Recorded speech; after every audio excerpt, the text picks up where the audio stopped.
विधानसभेचे माजी अध्यक्ष ज्यांचे आत्ताच आपण विचार ऐकले ते अरुणभाई गुजराती, ज्यांनी हा असा ऐतिहासिक सोहळा या ठिकाणी आयोजित केला. भागातल्या बळीराजाला निमंत्रित केलं आणि पांडुरंगावर त्यांची श्रद्धा आहे. या मंत्रिमंडळाला निमंत्रित करून त्यांचाही सन्मान केला. ते राष्ट्रवादीचे राज्याचे सरचिटणीस संजीव वेलफे, धुळे जिल्हा निरीक्षक उमेश पाटील, जिल्ह्याचे अध्यक्ष जितेंद्र महाराष्ट्र, शहराचे अध्यक्ष रणजित भोसले, आमचे जुने सहकारी NC अम्मा पाटील, कामराज निकम, जुई देशमुख, डॉक्टर मनोज महाजन, मध्य प्रदेशचे या ठिकाणी उपस्थित असलेले आमदार शरद सोळंकी, माजी आमदार Dilip Sonawane, VS Patil, doctor Jitendra Thakur, कल्पनाताई Mahale, Ushatai Patil, doctor Kailas Thackeray, अन्य सगळे सहकारी आणि हजारोच्या संख्येने उपस्थित असलेले तुम्ही बंधू भगिनींनो, आज बऱ्याच वर्षांनी तुम्हा सगळ्यांचे दर्शन घेण्याची संधी मला मिळाली. मी आपल्या सगळ्यांचा आभारी आहे की भर सकाळी शेतीवाडीची कामं असताना सुद्धा मोठ्या संख्येनं तुम्ही या ठिकाणी उपस्थित राहिला. सिंदखेडा हा सगळा परिसर कष्टकरी शेतकऱ्यांचा परिसर आहे. शेतीमध्ये काळ्या आईची इमान राखायचं, सेवा करायची, उत्पादन मिळायचं, संसार चालवायचा आणि समाजाला शक्ती देण्याची कामगिरी करायची.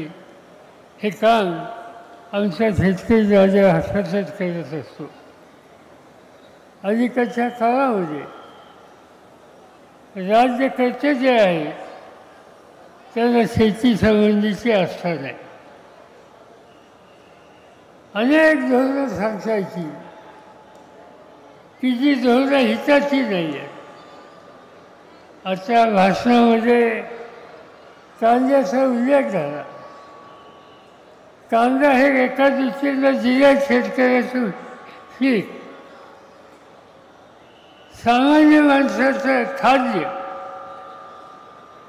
मोदी साहेबांचं सरकार आलं,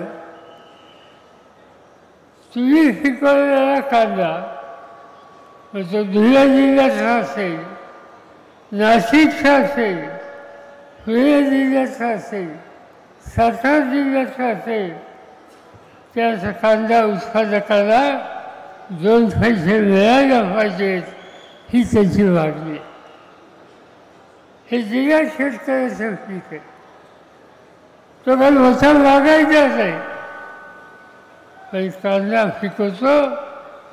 त्या कांद्याला दुनियाची बाजारपेठ द्यायची असेल तर कांदा निर्यात केला पाहिजे. आणि मोदींचं सरकार आलं, कांद्याच्या निर्यातीला बंदी. काय घोटाळा केला कांदा उत्पादकांनी. त्यांनी कष्टाने कांद्याचं पीक घेतलं, 2 पैसे मिळतील म्हणून जगात महत्त्वाचा निकाल घेतला तर त्याच्यावर बंदी. काही भागामध्ये ऊसाचं पीक घेतलं जातं. आज हिंदुस्थानामध्ये 2 नंबरचं ऊसाचं उत्पादन तुमच्या माझ्या महाराष्ट्रामध्ये होतं. त्याच्यापासून साखर होती, वहीपासून इथेनॉल होतं, अन्य पदार्थापासून वीज तयार करता येते आणि शेतकऱ्याला ऊसाची किंमत जादा देता येतं. मोदी सरकार आलं आणि शेतकऱ्यांनी जे विविध ऊसातून पदार्थ तयार करण्याची काळजी घेतली त्याच्यावर बंधनं घातली, त्याच्यावर मर्यादा घातली. गहू, तांदूळ ही महाराष्ट्रातील देशातलं महत्त्वाचं पीक. मोदी सरकारने त्याच्यावर बंदी घातली. जे काही तुम्ही पिकवत आहे आणि तुम्हाला घामाची किंमत ज्या उत्पादनाला मिळते ती किंमत तुम्हाला मिळून द्यायची नाही, हे सूत्र आजच्या मोदीच्या सरकारने केलं आहे. आणि म्हणून आम्ही सांगतो की मोदीचं सरकार हे बळीराजाच्या विरुद्ध आहे, शेतकऱ्यांच्या विरुद्ध आहे. 10 वर्ष देशाचा शेती खात्याचा कारभार मी स्वतः सांभाळला. मी ज्यावेळेला शेती खात्याचं काम घेतलं, शपथ घेतली आणि पहिलं काम माझ्याकडे आलं की अमेरिकेचं गहू आणायचा, परदेशातला तांदूळ आणायचा. मला दुःख झालं. शेतकऱ्याच्या कुटुंबात माझा जन्म झाला. आई वडील शेती करत होते. हा देश बळीराजांचा देश आहे आणि या देशाच्या सामान्य माणसाला 2 वेळचं गहू तांदूळासारखं अन्न हे परदेशात आणायचं ही गोष्ट आपल्याला शोभणारी नाही आणि म्हणून ते आव्हान मी स्वीकारलं. गव्हाची किंमत वाढवली, तांदूळाची किंमत वाढवली. 10 वर्षाचं हे काम हातामध्ये घेतलं आणि 2014ला मी त्या खात्याचं काम सोडून दिलं. आणि मला सांगायला अभिमान वाटतो की हा देश गहू आयात करत होता. 10 वर्षामध्ये 2014ला तुम्हा लोकांच्या मदतीनं जगाचा 2 नंबरचा गहू निर्यात करणारा देश हा भारत झाला आणि आमच्या शेतकऱ्यांनी हे कष्ट केले. जो देश पैशाचा तांदूळ आणत होता, 10 वर्ष शेती खात्याचा मंत्री म्हणून जे काही काम केलं आणि तुम्ही लोकांनी साथ दिली त्याचा परिणाम 2014ला ते काम सोडत असताना जगामध्ये 1 नंबरचा तांदूळ पिकवणारा देश हा भारत झाला. तुम्हाला लोकांच्या कष्टाचा वेळ आणि त्याची कारण आहे शेतीमालाला किमती केली आहे. तुमच्या डोक्यावर कर्ज होतं, 71,000 कोटीचं कर्ज हे शेतकऱ्यांच्या डोक्यावर होतं. मला आठवत आहे की विदर्भामध्ये यवतमाळ जिल्ह्यामध्ये शेतकऱ्यांनी आत्महत्या केला. मला आश्चर्य वाटलं की आमचा बळीराजा आत्महत्या करतो, कुठेतरी आमचं चुकतं आहे, काहीतरी कमी आहे. मी स्वतः यवतमाळला गेलो. ज्यांनी आत्महत्या केली त्याच्या कुटुंबात ती माऊली डोळ्याचं पाणी काढून सांगत होती की माझ्या माणसाने आत्महत्या केली. विचारला का त्यांनी जीव दिला. त्या माऊलीने सांगितलं की सावकाराकडनं कर्ज घेतलं होतं, कर्ज फिटलं नाही. सावकाराला घराची वाहनी कुंडी बाहेर काढली, अमृतचा पंचनामा झाला आणि माझ्या मालकाला ते सहन झालं नाही.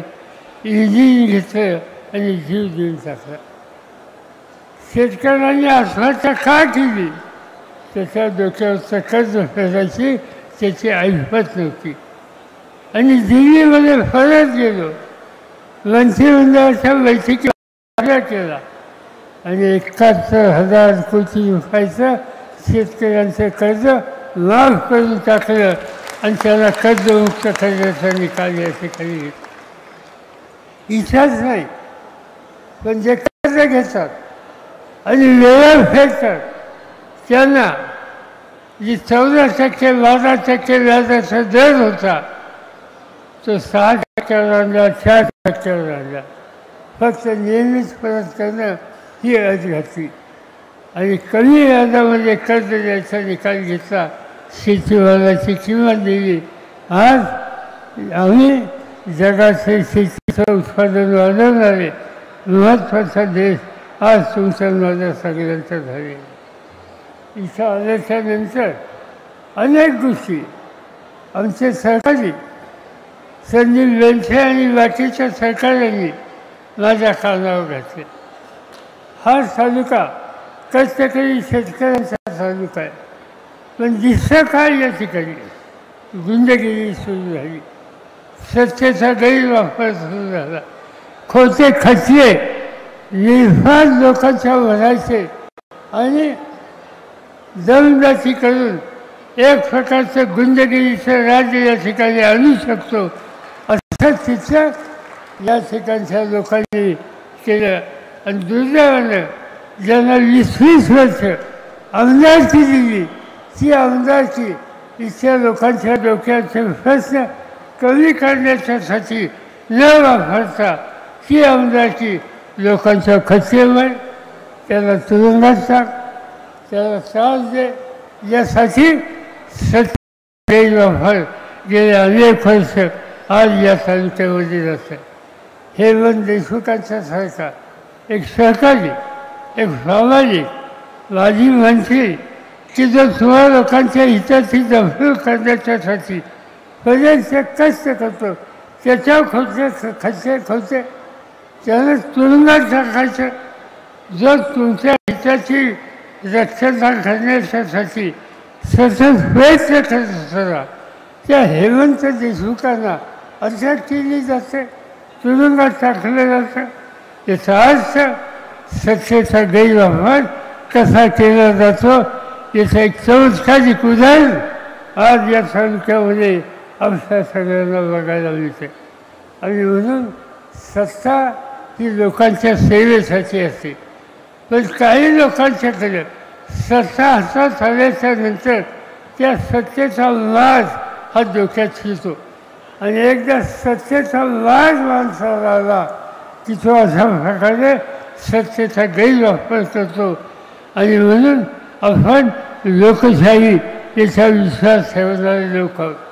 डॉक्टर बाबासाहेब आंबेडकरांनी आपल्याला अधिकार दिला लोकशाहीचा, तो लोकांची सेवा करण्याचा.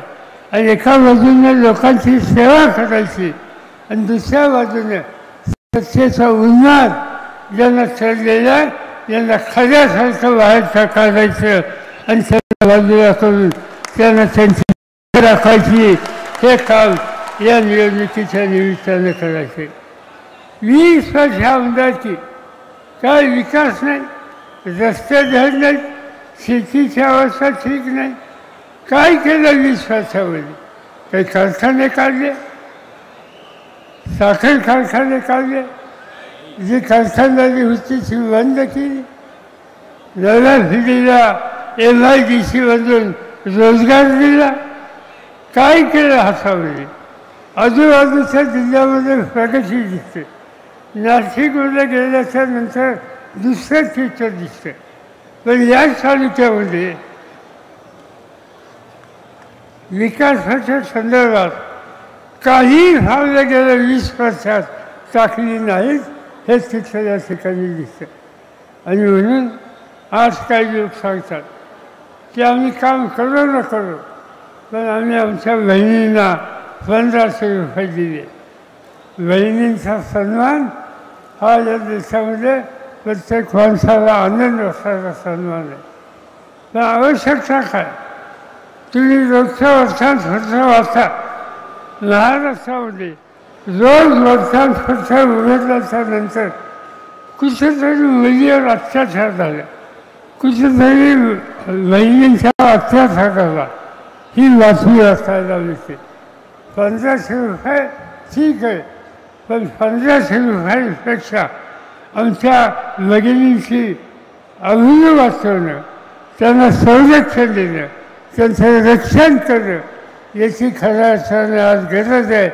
पण त्याच्याकडे आजच्या सरकारचं लक्ष नाही. लोकांची फसवणूक हे करण्याच्या उद्देश काम या ठिकाणी देत आहे. आणि म्हणून या रस्त्याने जायचा निकाल जे कुणी घेतात त्याच्या उद्देशी भूमिका काय घ्यायची हे तुम्ही ठरवायचे. मला आनंद आहे या ठिकाणी आल्याच्या नंतर संदीप लोणसे आणि त्यांच्या सहकार्याने भजनी मंडळांचा सन्मान केला. महाराष्ट्र हा भजनी मंडळांचा आदर्श केलेला अनेक ठिकाणी आम्ही बघतो. पंढरीची वारकरी मंडळी उन्हाळ्याचा विचार न करता घरदार सोडून पांडुरंगाचा दर्शन घेण्याच्यासाठी चंद्रभागेचा स्नान करण्याच्यासाठी पंढरीला जात असतो. त्याची काही अपेक्षा नसते. तेव्हा पंढरीला जाणं, पांडुरंगाचं दर्शन घेणं, नामदेव फाळीला हात लावणं याच्यामध्ये त्याला समाधान मिळतं. आणि हे समाधान मिळालं वारकरी संप्रदाय ही महाराष्ट्राची मोठी शक्ती आहे. आणि त्या वारकरी संप्रदाय की जो गावामध्ये या विचारातून संतवाणीतून लोकांच्यामध्ये एक वाक्यता निर्माण करतो, लोकांच्यामध्ये एक प्रकारची भावाची भावना वाढीत लावतो. आणि ते ऐतिहासिक काम हा आमचा वारकरी मंडळी करत असतात. मला आठवतं आहे की पुणे जिल्ह्यामध्ये एक मोठं धरण आहे.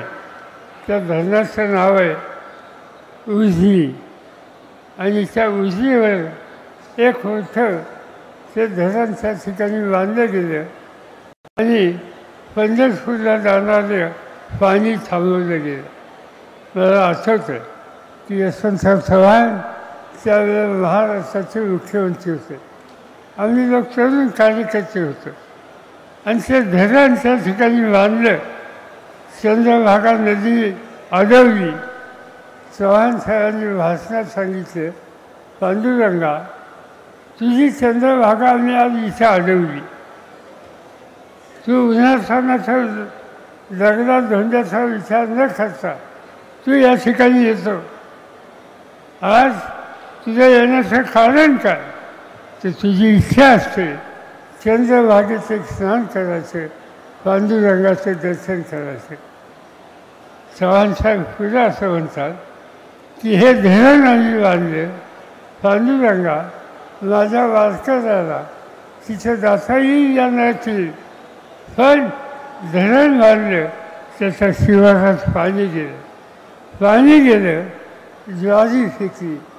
आणि ज्वारी फेकल्याच्या नंतर त्या ज्वारीच्या कणसाचा जो ज्वारीचा दाणा आहे मोत्यासारखा, तिथं त्या माझ्या वारकऱ्याला, त्या शेतकऱ्याला पांडुरंगा तुझं दर्शन तिथं होईल. आणि म्हणून आज ही वारकरी मंडळी सामान्य माणसाला दर्शन घ्यायला एक संधी मिळवून देतात. संतांचा विचार सांगतात. त्या संतांना आणि संतांचा विचार सांगणाऱ्यांचा सन्मान करणं हे मोठं काम आमचे सहकारी संजीव लोणसे आणि त्यांच्या सहकार्याने केलं. त्याबद्दल त्यांना मनापासून मी धन्यवाद देतो. या भजनी मंडळाच्या मार्फत शांततेचा, संयमाचा, सौंदर्यपणाचा हा संदेश तुम्ही गावामध्ये आपल्या संगीताच्या, चालवेच्या, मृदंगाच्या आवाजातून निर्माण कराल, लोकांना प्रोत्साहन द्याल आणि एक वेगळं चित्र या ठिकाणी करावं लागेल. आज अनेक समस्या आहेत. महागाईसारखे संकट आहे, लेखानीसारखे संकट आहे. आजचं सरकार तरुणांच्या हाताला काम द्यायला काही पावले टाकत नाही. आजचं सरकार भगिनींना प्रपंच चालवायला महागाईचं सुस्का करायची जी आवश्यकता आहे त्याच्यामध्ये लक्ष देत नाहीत आणि त्यामुळे चुकीच्या लोकांच्या हातात सत्ता आहे ती सत्ता उद्या संधी मिळेल त्यावेळेस त्यांच्या हातात काढून घेणं आणि महाराष्ट्राचं राज्य हे महाविकास आघाडीच्या हातात देणं हे ऐतिहासिक काम तुम्हाला करायचं आहे. मी तुम्हाला शब्द देतो की राज्य तुम्ही हातामध्ये द्या. महाराष्ट्राचा चेहरा हा बदलल्याशिवाय आम्ही लोक स्वस्थ बसणार नाही. त्या कामाला तुमची साथ मिळेल एवढीच अपेक्षा या ठिकाणी करतो आणि माझे 2 शब्द संपवतो. जय महाराष्ट्र, जय हिंद.